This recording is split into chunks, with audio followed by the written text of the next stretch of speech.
They took an x-ray. Oh, broken bones, whatever. $200.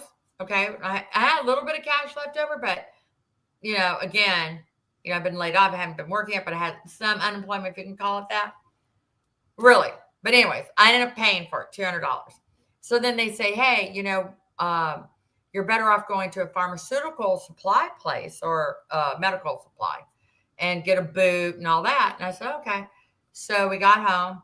I'm all wrapped up. And I told Dave, oh, by the way, my foot's broken. Oh, okay. Well, I said, well, we got to go look for a medical supply place. So we go in there. This lady's helping us out really nice. She gives me one of those nice boots that you see people, in that you can walk in. It was only $60. Okay. We're standing there. I'm standing there. $60. I'm standing there. God. Oh my God. So guess what? I get paid $60. So you paid $60. Yes. God forbid. But again, remember, I don't have money. I don't have insurance.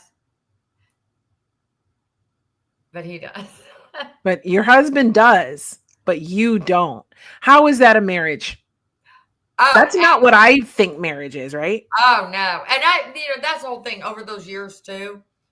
He'd come out and say, well, I can't emotionally support you. Or, again, it's like, I'm not happy in this marriage. You always say that a lot too. And I'm like, and I used to sit there and I'm like, well, if you're unhappy, simple thing is divorce. We have no children. You got all your money. So it's not like. Why are you staying married to me then? You could just leave. Yeah. And then something would happen. He goes, oh, you're the best wife ever. Whatever. Well, it just got so ridiculous. But yeah, that's the kind of stuff, So that was in September of 2022. So by the end of December, I had to find a job. I decided to be a cashier, head cashier at Sprouts. I don't care. Yeah. It got me out of the house because I've been working remote since 2019. That was another thing too. He'd come in screaming at me in the office, give me that bonus check. Where's my cut? Stupid stuff, My God. Oh my God. So I was already, trust me, the little, what do you call it? Hamsters on a spinning wheel. Mm-hmm. And my brain was already going. It was already, but my problem was, how am I going to do it? So you were already thinking, what? I think the broken foot would have set me off. I would have been like, I'm out of here. This is a wrap. I didn't even think, I know. And the funny thing is, with like you just said, women veterans ignited, right? Huge. And the lady that I was helping with actually came to them because she needs some help on doing her boxes because she moved across state or whatever. Had I called them up and said, hey, this is Theresa, I was helping Pauline for the last 5 days, blah, blah, blah. My foot got broken, I'm laid off. Can you pay my medical bill? They would have done that. That's part of that nonprofit. But how am I? Oh, please pay my medical bill because Dave said. But see, there's okay, so abuse thrives in secrecy. It depends on it. So the shame that you feel, the guilt that you feel, that's not yours, that is the perpetrator's, that we take on when it's happening to us, keeps us silent. So whereas you could have gone, you had all of these resources through veterans communities. I know Hope for Veterans, the not-for-profit I'm on the board of, is in Florida, right? Because I used to live there. There's all these places where you can go and get support, especially as a woman, but especially as a female veteran. And you don't. No, why don't you? Well, so several things there. So I did leave him in 2020. I was gone maybe 4 or 5 months. We did see each other during that time, just like take me to Walmart, buy me $45 worth of groceries or something. And he would call me every morning. I love you. I miss you. I want you back, blah, blah. So finally went back and we were supposed to change things. They did not get changed. So here we go. But what I'm getting to, so in 2021 is when I started to become, let's say, an advocacy for women veterans. Mm-hmm. Starting to meet all these women in different organizations, and it becomes my social life and support and all this stuff, right? Yeah, so here I am out, let's say boots on the ground. I'm supporting women, veterans, and they're telling me, the physical abuse, domestic abuse, on and on and on. And I'm like, I'm basically lying to these women. Wow. I really am, because they don't know my truth. You see? Because people saw me living this great American dream with a man who has no problems with you going to work and making whatever money. Of course not. The more money, more income is more income for him. You were like his retirement career. I guess something. Like in a weird way. Like he was making money through you for like you were his encore career. Oh my God. And that was another thing too. Like he would go buy sometimes. He wasn't a big spender, don't get me wrong, but he was good with his money as far as he always bought like the high end, grade of, let's say, tools or what have you. But I mean, he had no problem. Like I remember in 2021, yeah, it was like 2021. Next thing I know, I got these guys knocking at the door. And I open the door and I see three guys, a flatbed truck with this like big box or something on. I'm like, what the heck? I go, hello? And they said, yeah, we're here for Dave Melton. We're installing a jacuzzi. I said, jacuzzi? You had no idea. I had no idea. And they come in and I said, Dave, you didn't tell me about this? And it was one of those big ones, the 12 people or something. 12 people? Oh, it was big. Oh, it had all the gadgets too. Even like a waterfall thing and Bluetooth. I mean, it had everything on, and it was big. And what does Dave tell me? Oh yeah, I got a really good deal. I paid $16,000 for it. I'm like, oh. But you couldn't get $260 when you broke your foot. I'm just saying. Shame. And he made all these decisions. I had no word for it. I had nothing. And then, but yet another thing of controlling. Any decisions I had made that did not affect him at all, he had to be involved with. And then if I didn't take his advice, he would get mad at me. And I couldn't, and then you start like, God, I got to cover up, or I got to keep secret. I got to, because it was just, and it was constant. And I noticed over the years as they were going, he never trusted me.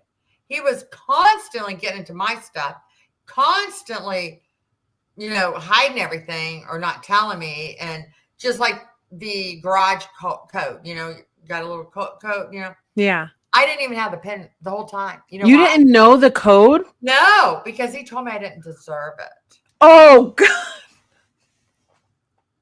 I'm telling you, it was just like, so finally, as we go on, right? I cannot. Here I said, we're going to sprout $16 an hour, 32 hours a week, whatever. Well, he didn't like me working there because I do have some medical issues. The little brain tumors are going on, even though they're benign.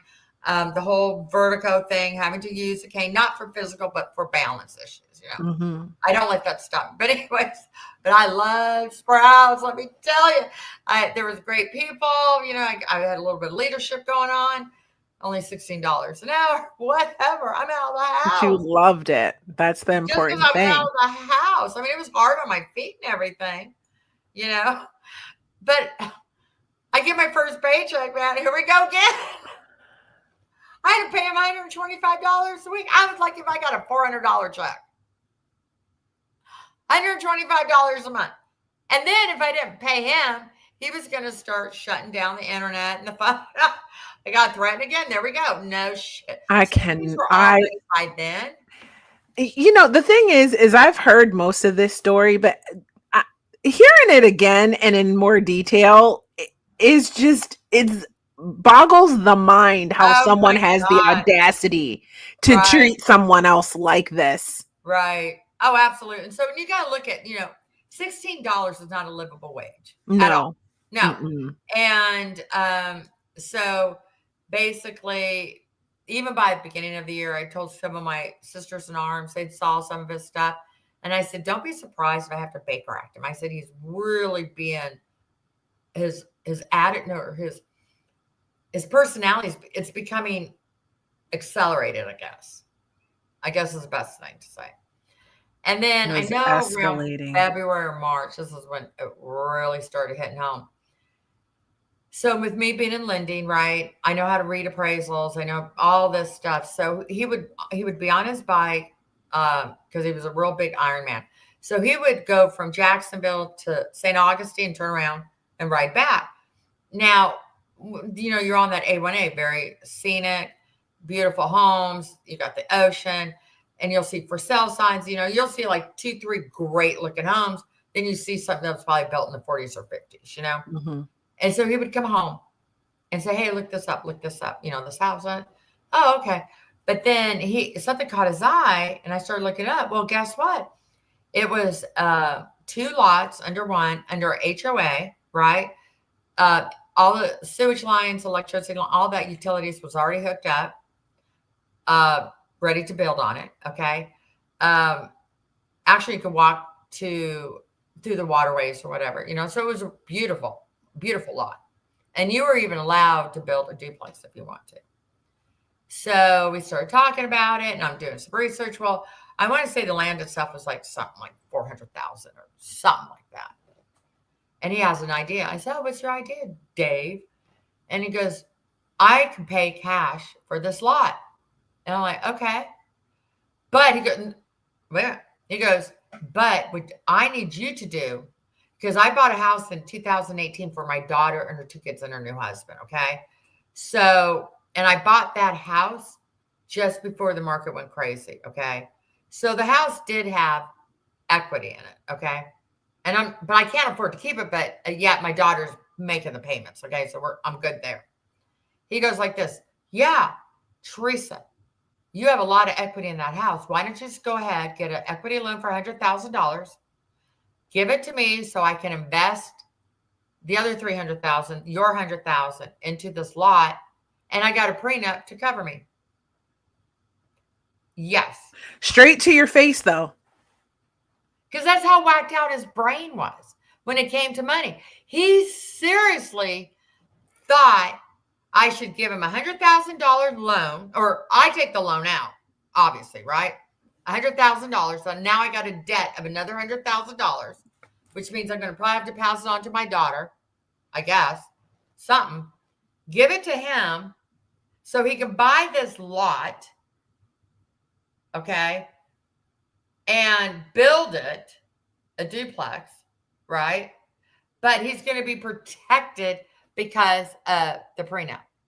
So it's not like for one moment, I literally thought you were going to be like, he was like, "This is a project we're going to do together. You give me this money, you'll own a portion of," because I knew it wasn't going to be 50-50.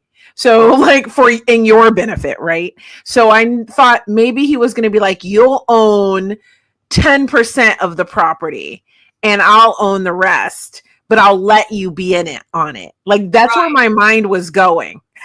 Okay. And that to me was bad enough. I'm telling you. So, and that was real, like I said, That's brazen. This was getting old because all my 401ks already gone, had been gone. He kept making me pull it out for this or that. Over the years, he was controlling what medical tests I could have. He would go to Walmart, I'd want this or that. And of course, he'd be like, "Oh, no, we can't afford it. No, you don't need it." So I was being controlled. Only my medical care was being controlled by him. And what I could eat was being controlled by him. But yet, this guy was like almost a hypochondriac too. Okay. I'm telling you. So, like I said,